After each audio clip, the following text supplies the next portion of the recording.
My connection to RARE is through PKU, which stands for phenylketonuria. And what PKU is it's a rare genetic disorder. It's the liver enzyme deficiency or inability to metabolize an essential amino acid called phenylalanine.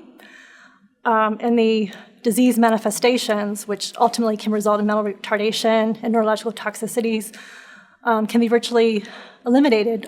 They command early and lifelong treatment, and this takes provision of what's called medical foods. And what a medical food is either a synthetic or modified protein product. It's your source of metabolic protein, minus the toxic or offending agent, which would be the phenylalanine, where they're low or devoid in phenylalanine. PKU occurs in about 1 in 12,000 to 15,000 individuals. I was diagnosed in 1973. I grew up in Maryland's PKU program.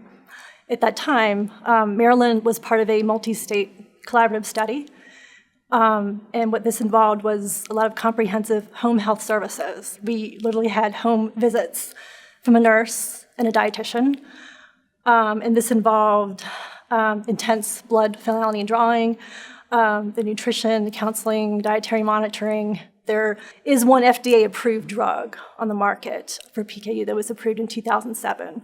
The outcomes for untreated PKU, say for adults, they can still result in psychological disorders, neurological deterioration, mental illness, basically brain damage. So treatment is lifelong, even in adulthood. But my children don't have it. I have 3 children, ages 6, 10, and 11, and they are really a testimony to the power of the feed-restricted diet. Without proper treatment of the PKU mother, the offspring of untreated mothers would result in microcephaly, congenital heart defects, developmental delay. For medical research, the hope is to really improve lives, improve clinical outcomes. I really value the research. I would not be here today without those who made the contributions and sacrifices to PKU research.